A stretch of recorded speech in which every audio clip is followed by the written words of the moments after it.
Welcome to The Explainer. Today, we're going to dig into something pretty incredible. How an ancient civilization basically wrote the blueprint for the world you live in right now. All right, let's kick things off with a question you've probably never even thought to ask. But trust me, the answer connects you directly to the ancient world. Here it is. Why are there 60 seconds in a minute and 60 minutes in an hour?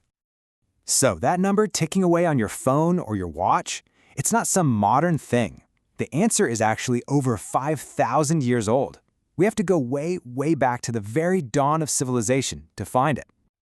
Okay, so let's dive right in. To really get this, we first need to understand the place where this whole incredible story kicked off. The name for this place, Mesopotamia, actually comes from the ancient Greeks, and it's a perfect description. Mesos means middle, and potamos means river. So, Mesopotamia is literally the land between the rivers.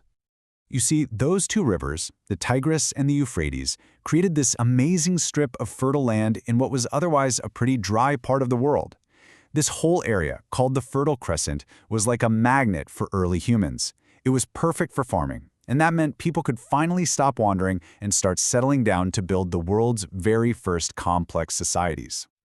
And that's where things get really interesting. See, this fertile land gave people the chance to innovate in ways nobody had ever dreamed of. They didn't just build bigger camps. They invented the whole idea of the city. Now, it's super important to remember this region wasn't just one single culture that lasted forever. Nope. For almost 3,000 years, it was this constantly changing, often violent succession of powerful groups. You had the Sumerians, the Akkadians, the Babylonians, the Assyrians, and each one built on what the last one had figured out. And this is where the real revolution starts. I mean, to handle these massive, unpredictable rivers, the Mesopotamians had to become brilliant engineers. They built these huge irrigation systems.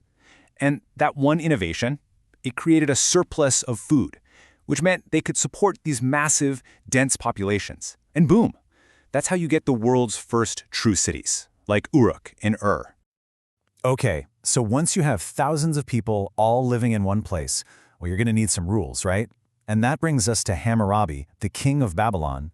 Now, he didn't invent law, but what he did was create one of the most famous and detailed legal codes in history. He had over 200 laws carved into a giant stone pillar for everyone to see. I mean, this was a huge, huge step towards organized justice as we know it. So a big question comes up. How did they actually record all this stuff? Their laws, their trade, their stories. They needed a way to save information for good. Well, they invented writing.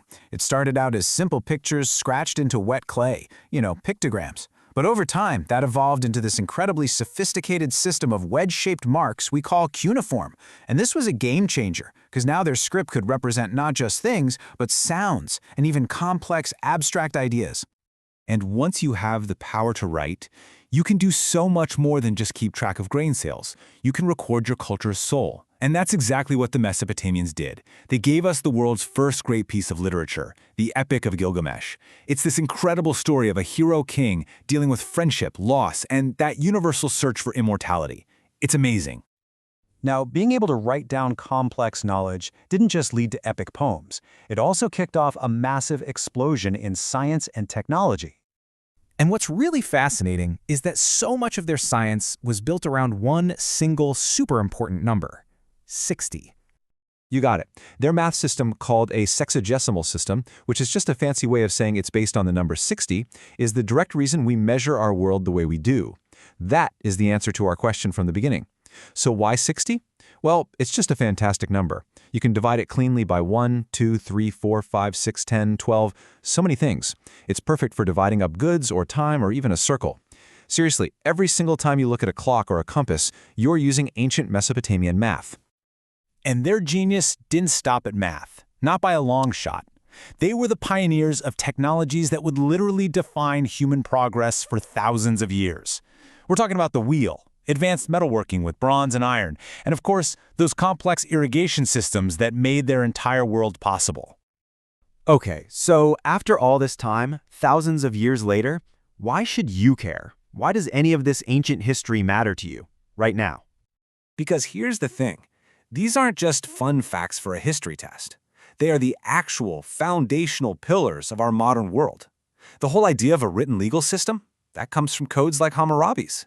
Our novels, our TV shows, our movies, they're all descendants of stories like Gilgamesh. Space exploration? It stands on the shoulders of their early astronomy. And the wheel? Well, that one's kind of a no-brainer, right?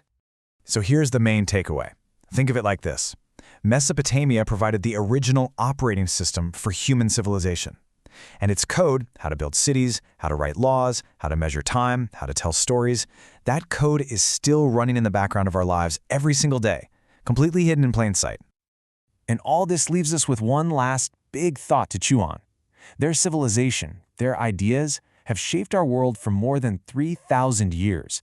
If they built the foundation we're all standing on, what kind of blueprint are we creating that will last for the next 3,000 years?